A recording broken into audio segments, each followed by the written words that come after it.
m'a recommandé vos services. Vous avez l'habitude. On ne donne pas son nom, on ne donne pas d'infos. Et on donne son téléphone. À qui elle est, cette gamine? À un homme très riche qui va se retrouver avec 50 millions en moins. Je suis là pour qu'il t'arrive rien. Comment tu t'appelles? Moi, c'est Abigail. Tu peux m'appeler Joey. Tu as des enfants? J'ai un petit garçon. Je vous laisse. On se donne rendez-vous dans 24 heures. Tu sais ce que ça veut dire, promis juré? Si tu es sage et que tu fais ce qu'on dit, promis juré, tout sera bientôt fini. Joey, Oui? je suis vraiment désolée de ce qui va t'arriver. Putain! Merde, faut sortir d'ici. Je crois qu'elle cache quelque chose. Ça craint. Ça craint. On s'étend! Putain, c'est quoi ce truc? Eh ben, on a kidnappé un vampire. Un vampire qui fait de la danse classique? Ok. Comment on tue un vampire? Tu veux la méthode Anne Rice? Ou True Blood? Ou Twilight? Un pieu en plein cœur. La lumière du jour, ça marche aussi. D'accord, tout ce qu'on a à faire, c'est buter un vampire. Prêt?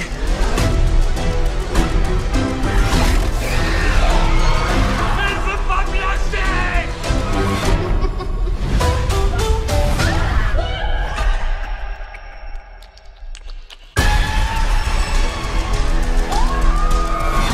Je suis comme ça. J'aime bien jouer avec ma nourriture. Ah putain, elle vole!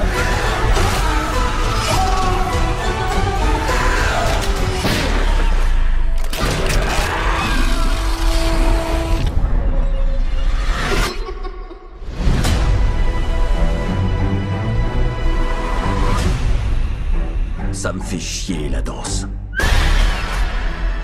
Salut à tous, on se retrouve pour une nouvelle vidéo sur la critique du film Abigail, où nous retrouvons 6 criminels qui vont kidnapper une jeune fille pour avoir une caution de 50 000 euros. Alors les personnages sont Joey, Rickles, Peter, Sammy, Jean et Frank qui vont pendant 24 heures surveiller cette jeune fille avant de recevoir leur caution. Et le but c'est faire entre guillemets du babysitting comme ils appellent dans le film. Sauf que tout va pas se passer comme prévu, car la jeune fille qui a l'air tout d'abord innocente et pas une simple jeune fille, car en fait il s'agit d'un vampire et Abigail va décider de les tuer un par un. Ce film est vraiment bien, il est vraiment sympathique. C'est pas le film de l'année, je vous l'accorde, c'est une comédie d'horreur. On est plus un peu style à la Scary Movie. Le but en fait c'est que lors du tournage ils se sont pas cassés la tête. En fait ils ont juste voulu kiffer et ça se ressent. C'est que c'est pas les meilleurs acteurs, on n'a pas un développement de fou. Mais ça fait le taf, c'est sympathique, c'est bon, c'est rigolo, c'est pas non plus le film le plus drôle, mais c'est un film que j'ai beaucoup aimé parce que on n'a rien à faire du script. Honnêtement, on est juste là pour passer un bon moment et j'ai vraiment adoré, tellement que j'ai adoré que je l'ai regardé 2 fois là ces derniers temps. J'ai vraiment aimé. C'est vrai que les personnages sont pas plus touchants et on retrouve les personnages un peu débiles dans les films d'horreur. Et le même type de personnage qu'on retrouve, le personnage qui se défonce, qui meurt au début du film, la jeune fille qui essaye d'être un peu cool, le gros bras, le chef d'équipe qui est un peu le macho, la junkie et mec qui... on sait très bien qu'il va mourir sans savoir comment le militaire, entre guillemets. En fait, on retrouve les spécimens de personnages débiles dans les films d'horreur. Tout le monde qui se part de cette baraque alors que le danger est de l'extérieur. Je veux dire, on a le cliché type. Mais ça marche bien. Je trouve que les acteurs s'en sortent plutôt pas mal, même si leurs personnages sont pas fous. On a 40 premières minutes où on essaye de apprendre sur les personnages, le développement des personnages, car il faut savoir que aucun d'entre eux connaissent leur véritable prénom. Là, Joey, Jean, Sammy, Peter, Rickles et Frank, c'est juste des surnoms, c'est juste comme ça, mais ils connaissent rien d'eux, ils connaissent pas de détails. Et après, nous avons les... une heure après, Abigail qui commence à attaquer un par un. J'ai beaucoup aimé le duo Abigail et Joey.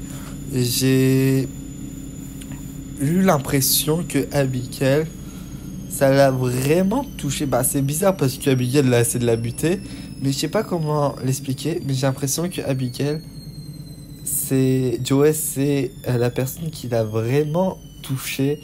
Je veux dire, dans le sens où Joel avait un peu ce rôle de la mère, entre guillemets, de surveiller Abigail. Et dès le début, elle a essayé de créer un lien. Et je pense le fait d'avoir essayé de créer un lien et d'avoir essayé de s'occuper d'Abigail a fait que ça l'a quand même touché. Surtout qu'à chaque fois qu'elle l'attaque, à chaque fois qu'il y a une attaque, où on trouve Joey dans l'attaque, elle est jamais seule. Il n'y a jamais un affrontement entre Abigail et Joey. Il n'y a jamais un petit moment. Alors oui, à un moment donné où elle trouve la solution pour la dormir et après l'enfermer, elle va le traiter de tous les noms. Mais il n'y a jamais... à chaque fois qu'Abigail attaque ou on trouve Joey, elle est souvent accompagnée. Elle n'est jamais seule. Et il y a quelque chose qui me fait penser que Abigail... c'est un peu attaché à Joey, c'est que quand elle est enfermée, elle propose de laisser en vie une seule personne. Et je pense que vu que Joey l'a quand même bien occupé dès l'avant, c'était cette personne que dans tous les cas allait survivre. Alors peut-être j'ai des bêtises, peut-être je suis hors sujet, mais j'ai bien aimé, et même la fin, parce qu'on va rentrer dans le spoil après, j'ai bien aimé la fin, même si Abigail a genre tué des milliers de personnes. Point positif aussi, c'est l'actrice qui joue Abigail qui s'appelle Alicia Weir. Je trouve qu'elle a été excellente dans ce rôle de Abigail. Elle est jeune, elle doit avoir 12-13 ans à tout casser, j'en sais rien. Elle était vraiment forte. Elle avait ce côté des moments petite fille, mais méchante vampire qui fonctionnait plutôt bien. Bon, le délire de la danse classique où elle utilise un peu la danse classique pour tuer ses victimes, j'ai pas compris. Après, je sais qu'ils se sont beaucoup inspirés du film Megan. Megan, c'est peut-être pour ça qu'on retrouve chez la tueuse de la danse classique. Pour moi, Abigail, elle m'a un peu fait penser à Esther du film d'horreur. Car on a ce côté où Esther est une jeune femme de 30 ans qui est dans un corps d'enfant. Et là, Abigail, elle a le délire de... C'est un vampire de plusieurs siècles, mais elle est toujours dans un corps d'enfant. Je trouve sa façon d'agir et ressemble beaucoup à Esther. Le film aussi fait beaucoup penser à Wedding Nightmare avec Samara Weaving. Où le lieu d'un endroit un peu château, manoir et tout. Sinon, les choses négatives, il y en a quelques-unes, même si j'ai plutôt bien aimé. C'est que déjà, on a... en fait, on a été trop spoilé. À cause des bandes annonces, on a été trop spoilé. Je pense qu'on aurait pu faire mieux par rapport à un plot. En fait, ils ont essayé de faire un plot twist, sauf que ça n'a pas fonctionné. Vu qu'on savait que Abigail était l'antagoniste de ce film. à cause des bandes annonces et des affiches. On a été vraiment beaucoup spoilés quand vous voyez les bandes annonces. Alors qu'on n'était pas surpris. En fait, ils ont essayé, mais ça n'a pas fonctionné. En plus, il y avait le délire, peut-être que en fait, l'un d'entre eux était un tueur en série et que, en fait, c'était lui qui s'est tué tout le monde. C'est quelque chose qu'ils ont très vite abandonné durant le film, c'est assez dommage. L'idée là, alors que ça pouvait être très intéressante, c'était pourquoi Abigail s'attaque à tout le monde d'un coup. C'était parce qu'elle essaie de trouver le tueur en série, mais au final, ça a vite été abandonné. Euh, je trouve aussi, qu'est-ce qui est dommage, c'est que on pouvait faire beaucoup plus de choses et ça n'a pas été fait, surtout au propos de Abigail, dans le sens où par rapport au plot twist, Abigail aurait pu faire croire que en fait il y avait d'autres idées je pense. J'avais une idée en tête, mais je me souviens plus. Mais je pense qu'en fait, le film a beaucoup de choix, mais on n'a pas assez développé. Je trouve assez dommage. Et j'ai pas aimé le délire de ça y est, tout le monde, parce que là on rentre dans le spoil, tout le monde puisse tout à coup devenir vampire en se faisant mordre. Nous avons Sammy qui devient vampire, nous avons Franck qui devient vampire.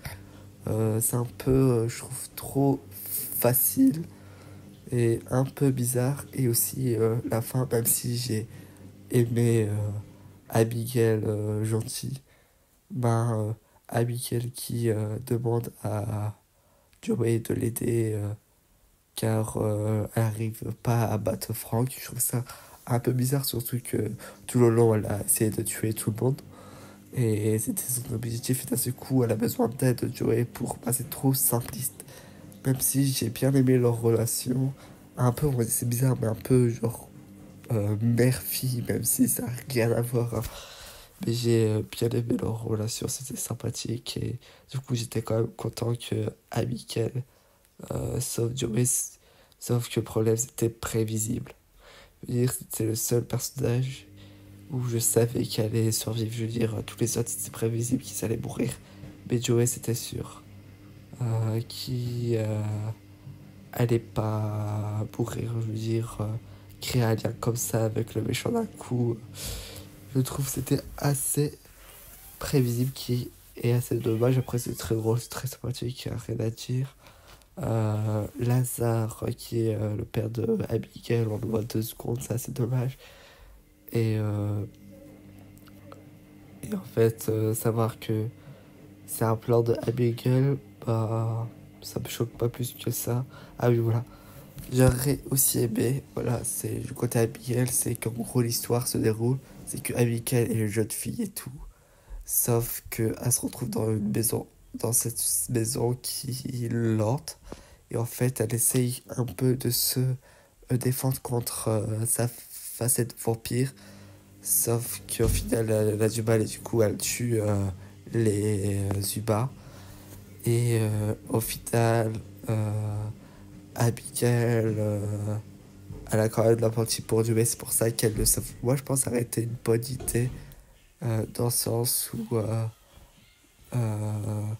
délire où, parce que ça aurait été plus logique, voilà, ça aurait été plus logique que Abigail d'un coup elle a de l'empathie pour Joey et elle a besoin de son aide, qu'au final tout le long elle essaie de la tuer. Tu vois, je trouve que ça serait plus logique en fait. Elle, c'est pas de sa faute qu'elle tue, mais au final Abigail, c'est qu'est-ce qu'elle cherche tout au long du film. Je pense que ça aurait été bien et ça aurait été plus logique que la fin, même si voilà. Je pense qu'il y aura des suites, j'espère. J'ai bien aimé ce premier film.